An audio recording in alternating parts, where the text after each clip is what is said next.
이스라엘의 영적 지도자인 모세가 죽었습니다. 그들의 영적 지도자인 모세가 죽었기 때문에 이스라엘 백성들은 혼란한 가운데서 비통해하며 절망 가운데 있었습니다. 사실 평생 의지하며 신뢰하며 함께했던 지도자가 죽었으니 이스라엘 백성들은 마치 목자 없는 양처럼 곤고하며 고통해하고 있었습니다. 이러한 시대에 모세의 뒤를 이어서 젊은 지도자 여호수아가 후계자가 되었습니다. 모세의 뒤를 이어서 여호수아가 이스라엘 백성 200만 명을 이끌고 가나안 땅에 들어가기 위해서 행진을 합니다. 그런데 이스라엘 백성들이 그렇게도 기다리던 가나안 땅이 눈앞에 기다리고 있는데 커다란 장벽 요단강이 가로막고 있습니다. 이 요단강만 건너가면은 젖과 꿀이 흘러넘치는 가나안 땅이 눈앞에 보이는데 이 요단강은 이스라엘 백성들에게는 커다란 두려움의 강이었고 공포의 강이었습니다. 요단강의 넓이는 30m가 되었고 깊이가 4m가 됩니다. 요단강을 바라보니 강물이 넘쳐 흐르고 있고 성난 급류는 마치 이스라엘 백성들을 삼킬처럼 흘러가고 있었습니다. 요단강은 이스라엘 백성들이 가나안 땅에 들어가기 위해서 반드시 건너야 할 그러한 장애물입니다. 우리들의 인생도 마찬가지죠. 우리가 살아가는 그 인생길 앞에 또한 커다란 장애물이 기다리고 있습니다. 그 장애물은 마치 우리를 삼키려 하고 우리를 넘어뜨리려고 합니다. 그런데 우리가 이 장애물 때문에 가던 길을 멈추고 뒷걸음질 치고 있다고 한다면 우리의 꿈과 비전을 이룰 수가 없습니다. 장애물이 있다 할지라도 장애물을 뛰어넘어야 되고 그리고 건너야만 합니다. 200만 명의 이스라엘 백성들과 여호수아가 가나안 땅을 향하여 가는 길목 앞에 이 요단강은 너무나도 큰 장애물이었습니다. 어떻게 이 요단강을 건너가야 하는지 여호수아는 고민하고 있습니다. 이 장애물 때문에 다시 뒤돌아가야 하는가? 이 장애물 때문에 포기해야 되는가? 아니면 이 장애물을 어떻게 건너갈 것인가? 한참 고민하며 그리고 나름대로 여러 가지 생각 가운데 놓여 있는데 요단강가에서 주님의 세미한 음성이 들립니다. 3절을 보니까 제사장들이 너희 하나님 여호와의 언약궤를 메는 것을 보거든 너는 그 뒤를 따르라. 주의 음성이 들려요. 제사장들이 언약궤를 메고 앞서 가면 너희들은 그 뒤를 따라가라고 주의 음성이 들려와요. 여기서 우리가 꼭 알아야 할 것이 있습니다. 이 언약궤입니다. 언약궤는 법궤요, 하나님의 궤라고 하기도 하고 증거궤라고 불리기도 합니다. 언약궤 안에는 아론의 쌍난 지팡이가 들어있고 십계명 돌판이 들어있고 만나 항아리가 보관되어 있습니다. 이 언약궤는 다른 말로 표현하면 하나님의 임재의 상징입니다. 제사장들이 이 언약궤를 메고 가거든 너희들은 그 뒤를 따르라. 그 말은 무슨 말입니까? 하나님께서 앞서 가거든, 이 언약궤가 앞서 가거든 너희들은 그 뒤를 따르라, 그 말이에요. 언약궤는 이스라엘 백성 중에 함께 하시는 하나님의 섭리였고, 언약궤가 앞서 간다고 하는 것은 하나님께서 앞서 가셔서 이스라엘 백성들을 인도하신다는 것입니다. 가나안 땅이 눈앞에 있는데 커다란 요단강이 가로막고 있을 때에 주님은 요단강가에서 오늘 분명한 음성을 들려주셨어요. 걱정하지 말고 나를 따르라, 내가 앞장서 간다, 그 말이에요. 여러분, 우리 인생에 많은 어려움들이 때로는 뜻하지 않게 놓여 있을 때도 있고, 난간에 부딪힐 때도 있고, 그리고 절망감에 놓일 때도 있습니다. 2018년 새해 우리 하나님은 지금 여러분들에게 이렇게 말씀합니다. 여러분들이 걸어가는 그 인생길 위에 뜻하지 않는 장애물이 기다리고 있다 할지라도, 성난 물결이 우리들 곁에 있다 할지라도 내가 앞장서 갈 터이니 너희는 나를 따르라 라고 말씀하시는 거예요. 주님은 이렇게 말씀합니다. 너희들이 절망의 벼랑 끝에 있다 할지라도 나에게는 길이 있다. 나에게는 길이 있으니 나를 따르라, 나를 따르라. 주께서 분명히 말씀하는 겁니다. 언약궤를 따르라 라고 말씀하는 거예요. 근데 우리는 그렇게 말하지 않잖아요. 주님, 내가 앞장서서 갈 터이니 주님은 내 뒤를 따라오세요. 주님이 주체가 돼야 되는데 내가 주체가 되는 거예요. 내가 앞장서 갈 터이니 주님은 나를 따라오세요. 내가 앞장서 갈 터이니 그냥 주님은 잠잠히 지켜만 봐주세요. 항상 내가 주도적이고 내가 주인공이 된단 말이에요. 여러분, 요단강을 건너는 비결 중에 하나가 무엇이냐? 제사장이 언약궤를 메고 가거든 너희들은 그 뒤를 따르라. 그 말은 무슨 말이에요? 하나님이 앞장서 가니 너희들은 그 뒤를 따르라는 거죠. 금년 한 해 동안 성도 여러분, 우리는 하나님이 앞장서 가도록 해야 되는 겁니다. 하나님을 내 인생의 표대로 삼고 주님 앞에 물어보고 주님 앞에 기도하고 주님 앞에 아뢰고 주님 앞에 고해야 돼요. 그래야 요단강이 갈라지는 역사가 일어나는 겁니다. 그렇기 때문에 우리는 어떤 일을 하기 전에 하나님 앞에 먼저 고해야 돼요. 기도해야 돼요. 하나님의 인도하심을 받아야 됩니다. 하나님, 이런 일을 할 터인데 이게 주님의 뜻입니까? 주님, 이런 결정을 내리려고 하는데 이게 주님이 기뻐하실 뜻입니까? 물어봐야 돼요. 과거에 이런 일이 있었어요. 어느 가정이 참 어렵게 사는 가정입니다. 그런데 이 남편이 차에 대한 욕심이 많아요. 가정은 어렵게 사는데 이 남편은 차에 대한 욕심이 많아서 아주 그것도 외제차를 활부로 구입을 했습니다. 얼마나 좋아요? 남편이 외제차를 몰고 다니면서 그 남자의 그 권위와 포스가 있으니. 아내는 만류했죠. 가정도 어렵고 생활도 유지해 나기가 너무나 어려운데 우리 가정 형편에 보편적인 차를 구입하지. 보편적인 차를 구입해도 유지하기가 어려운데 이렇게 좋은 차를 구입한다는 것은 우리 가정에 분이 넘치는 일이다. 근데 남편이 한번 고집피면은 뭐 아내의 만류가 아무 소용이 없잖아요. 결국 남편은 일을 저지르고 말았어요. 한 달 동안 열심히 잘 몰고 다녔습니다. 그러다가 어느 날 지방에 가다가 정면 충돌해서 이 외제차는 폐차를 시켜야 할 지경에 놓여 있어요.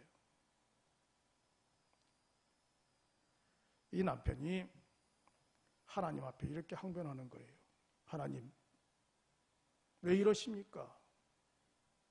우리 가정에 왜 이런 뜻하지 않는 어려움이 생겨야만 합니까? 하나님 앞에 항변하는데 그의 가슴속에 세미한 음성이 들려요. 주께서 이렇게 말씀하는 거예요. 너는 나한테 한 번이라도 물어보았느냐? 네가 결정해놓고 네가 말해놓고 네가 일을 저질러놓고 왜 나에게 책임을 전가하느냐? 너는 나한테 한 번이라도 물어보았느냐? 성도 여러분, 이게 바로 오늘날 우리들의 모습이에요.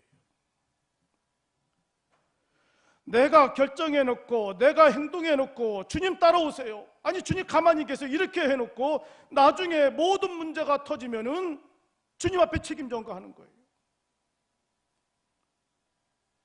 주님은 이렇게 말씀해요. 제사장이 언약궤를 메고 앞서가거든 너희들은 그 뒤를 따라와라. 이 말은 뭐예요? 주님이 다 인도하시고 길을 열어주신다는 겁니다.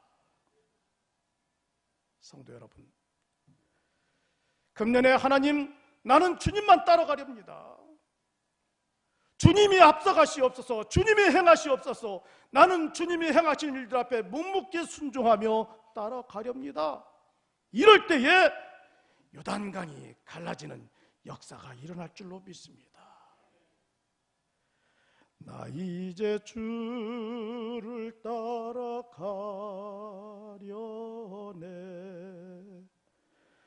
나 이제 주를 따라가려네.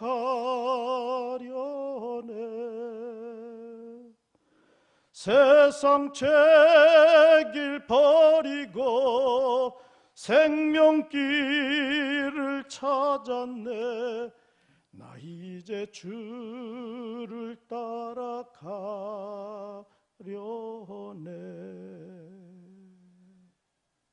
우린 지금까지 여기까지 달려오는 동안 주님의 인도하심을 받았잖아요.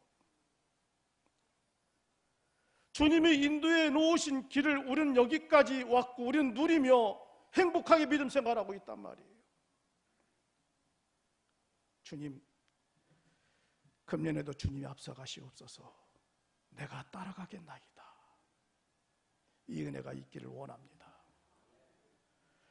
요단강이 가로막고 있는데 이 출렁거린 요단강 앞에서 여호수아가 강을 건너는 문제 가지고 엄청난 고민 가운데 빠져 있어요.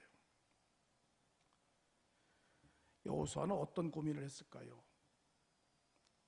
자기의 머리, 자기의 지혜를 총동원해서 어떻게 건너가는 방법에 대해서 연구를 했을 것입니다.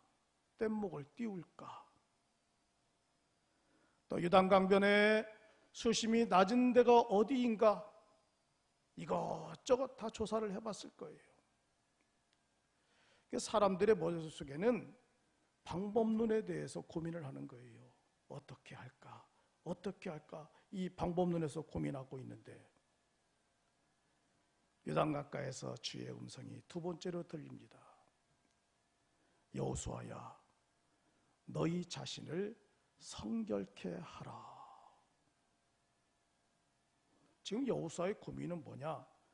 어떻게 하면 요단강을 건너갈 것인가? 뗏목을 띄울 것인가? 물살이 어디가 좀 세지 않을까? 어디가 수심이 낮을까?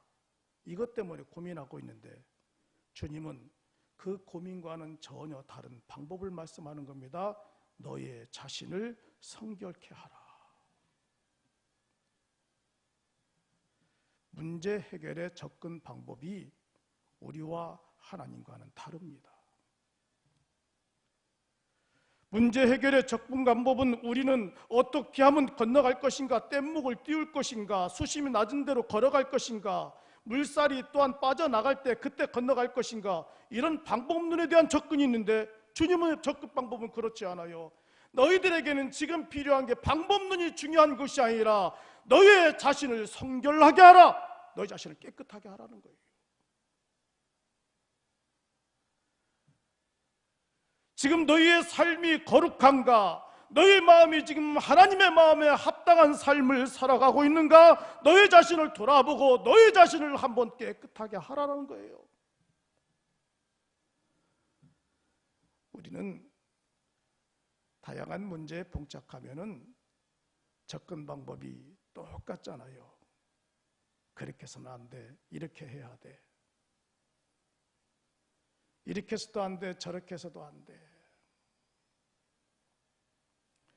어제 미국에서 친구 목사님이 전화가 왔어요.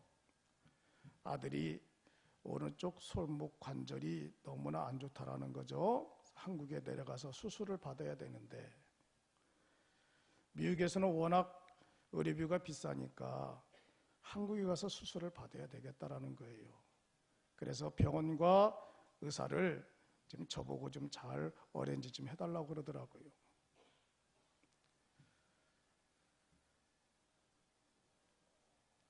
누가 명의인지 저보고 다 조사를 해서 자기에게 얘기를 해주고 그리고 그분까지도 저에게 좀 도와달라고 그러더라고요.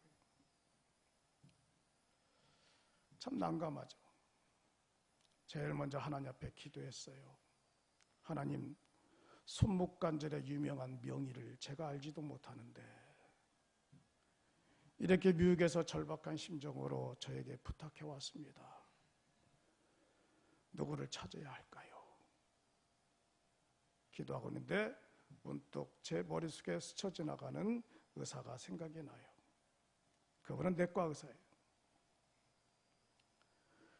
그분에게 전화를 드렸죠.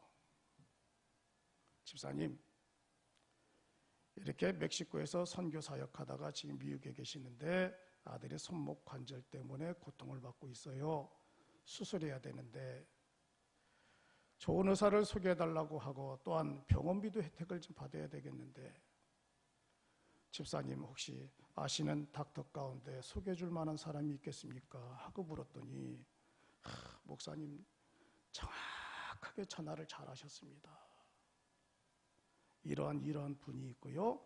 선교사와 선교사 가족들에게는 파송장을 가져오면 50%의 의료 혜택을 드릴 수가 있습니다. 제가 바로 전화를 했어요. 선교사님, 이런 병원이 있고 이런 사람이 있고 이렇게 명의랍니다. 그런데 그 선교사님 부부가요, 저한테 전화하기까지 한 주간 기도했다라는 거예요. 좋은 의사도 만나고 또 선교사가 무슨 돈이 있어요? 의료 혜택도 받을 수 있는 그런 사람을 원했는데 그 공식에 적합한 사람을 하나님께서 만져주신 거예요. 그래서 지금 이제 입국 절차를 밟고 있고 다음 주에 들어와서 수술을 받게 돼요. 이 말씀을 드리는 것은 여러분 늘 뭐든지 하나님의 중심이죠. 하나님 앞에 물어보고 하나님 앞에 자기를 점검해보고 하나님 앞에 거룩성을 보이면 하나님은 어떤 하나님이냐? 닫혔던 문도 열게 하시는 전능하신 하나님이란 말이에요. 늘 우리 하나님 앞에 나 자신을 돌아봐야 되는 거예요. 주님, 방법론을 가르쳐 주세요. 주님은 이렇게 말씀해요. 얘들아, 방법론이 중요한 것이 아니라 먼저 네가 나와 하나님과의 관계가 어떤 관계인가, 성결한가 거룩한가, 그것을 바라보라는 거죠. 어느 선교사님이 선교 사역 가다가 하늘을 바라보니 갑자기 지나가던 독수리가 땅에 떨어져 죽었어요. 커다란 독수리가 땅에 떨어져 죽길래, 갑자기 떨어져 죽길래 도대체 이 독수리가 왜 죽었는가 다가가서 독수리의 긴 팔을 쫙 벌려본 거예요. 벌려보니까 독수리의 가슴에는 족제비가 붙어서 독수리의 심장을 갉아먹고 있었던 겁니다. 이 선교사님이 이렇게 추측을 했어요. 아마 독수리가 먹잇감을 찾다가 지상에 있는 족제비를 낚아채가지고 창공으로 올라갔는데 족제비는 살기 위해서 독수리의 심장을 갉아먹고 있었던 겁니다. 독수리는 그것도 모르고 족제비가 심장을 갉아먹고 있는데 떨어져서 결국 죽고 말았어요. 여러분, 우리의 마음속에 족제비, 정말 심장을 갉아먹고 있는 죄악된 습성들과 잘못된 것이 있는지를 한번 우리는 점검해 보아야 되는 겁니다. 이것이 하나님 앞에 가까이 가기 위한 걸림돌이 된다고 한다면 그 습성들을 내려놓아야죠. 던져버려야 돼요. 벗어버려야 돼요. 하나님은 오늘 여호수아에게 말씀합니다. 내가 너를 요단강을 건너게 줄 터인데 제일 먼저 너의 자신을 성결하게 하라, 깨끗하게 하라는 거예요. 금년 한 해 여러분 경건에 이르기를 힘쓰는 그러한 성도들 되기를 바랍니다. 나 자신을 돌아보고 점검해서 늘 하나님 앞에 가까이 가기를 힘쓰는 믿음의 성도들이 되세요. 마지막으로는 이렇게 말씀합니다. 주님은 제사장들이 언약궤를 메고 물에 들어가거든 너희들도 함께 따라 들어가라. 여러분, 이거 얼마나 무모한 짓이에요. 물살이 셉니다. 저희들 같았으면 좀 기다려봐라, 물살이 좀 약해질 때에 물이 좀 빠져나갈 때 그때 건너가라고 이렇게 말씀할 터인데 주님은 물살에 대해서 말씀하지 않아요. 물살은 출렁여요, 넘실거려요. 지금 이스라엘 백성들과 여호수아를 삼키려고 합니다. 주님은 이 물살에 대해서 아무 언급도 하지 아니하시고 제사장들이 언약궤를 메고 요단강에 발을 디디면 너희들도 함께 따라가라 이거예요.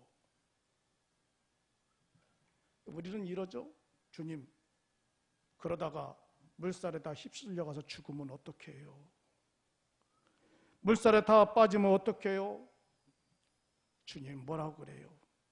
제사장들이 언약궤를 메고 요단강물에 발을 내디는 순간 요단강물이 쫙 갈라질 거라는 거예요. 그러니까 너희들은 의심하지 말고 그 뒤만 따라가라는 거예요. 하나님은 이스라엘 백성들 그리고 우리 믿음의 성도들 살아가는 그 인생길 위에 장애물이 갈라지게 하시고 장애물을 거두어 주시고 요단강을 갈라지게 하는 역사가 일어날 줄로 믿습니다. 그래서 금년에 우리에게 필요한 게 믿음이에요. 히브리서 11장 1절에 말씀하고 있죠. 믿음은 바라는 것들의 실상이요 보이지 않는 것들의 증거다라고 말씀했어요. 우리는 믿음으로 요단강이 갈라진다. 내 인생에 상상할 수 없는 놀라운 일들이 일어난다. 내 인생에 가로막고 있는 장애물이 다 고쳐질 것이다. 하나님이 내 인생의 꿈과 같은 놀라운 일들을 일으켜 줄 것이다. 믿음으로 선포하고 믿음으로 행진하고 믿음으로 도전하는 역사가 일어나야 되는 거예요. 주님 설마 주님 그러다가 물살에 휩쓸려 떠밀려 가면 어떻게 해요? 자꾸 믿음으로 의심하는 거예요. 믿음으로 의심하면 역사가 일어나지 않아요. 오래전에 제가 이 본문을 가지고 한번 설교한 적이 있습니다. 설교를 마쳤더니 어느 집사님이 그 밤에 저에게 전화가 왔어요. 목사님, 오늘 말씀에 참 은혜를 받았어요. 지금 내면에 갈등이 많이 일어나네요. 왜요? 조그만 구멍가게와 같은 사업을 하나 시작할까 말까 고민을 하고 있는데 무척 망설여져요. 지금 계약을 할까 하지 말까 하는 그 갈림길 앞에 지금 우리 부부의 앞에는 요단강물처럼 커다란 장벽이 가로막고 있는데 이걸 해야 될까 하지 말아야 될까 고민 가운데 있는데 오늘 목사님 말씀을 통해서 저희 가정 속에 또 하나의 희망을 주셨어요. 이 시간 목사님의 조언을 듣기를 원해요. 계약을 할까요? 하지 말까요? 저에게 물어보는 거예요. 이럴 때 참 목사가 가장 큰 고민이죠. 말씀은 그렇게 선포했다마는 또 계약을 하라고 해서 계약을 해가지고 사업이 안 되면 그것도 목사에게 다 원망이 돌아올 것이고 목사는 늘 원망받는 것 때문에 늘 괴로워하죠. 그러다가 잘 되면 목사님 감사합니다라고 이 말이라도 했으면 좋겠는데 감사합니다란 말도 하지 않고 다 자기가 똑똑해서 잘난 척한단 말이에요.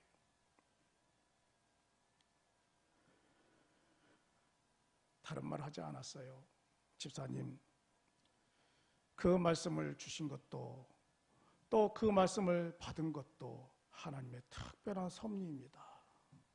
어떤 분들은 똑같은 말씀을 듣고도 엉뚱하게 적용하는데 집사님은 그 말씀을 듣고 아멘 했으니 한번 말씀 주신 대로 결단하는 것도 좋을 줄 압니다. 그랬더니 이 양반이 덥석 계약을 했어요. 계약을 하고 부부가 열심히 사업 전략을 세우고 그에 열심히 뜁니다. 사람들도 충원합니다. 사람들도 모집합니다. 홍보합니다. 또 교회 와서 또 홍보를 해요. 놀라운 일은 첫 번째 사업이 그의 전국 생식업계에서 매출 1위가 돼버렸어요.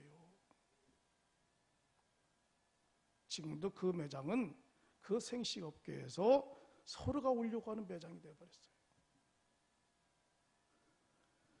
성도 여러분, 아무리 큰 장애물이 있다 할지라도 믿음으로 행진하는 성도들의 그 발걸음을 그 어느 누구도 막지 못합니다. 하나님은 요단강이 갈라지게 하시고 그 요단강을 넘어서게 하셔서 마침내 가나안 땅에 들어가게 하는 역사가 일어나는 겁니다.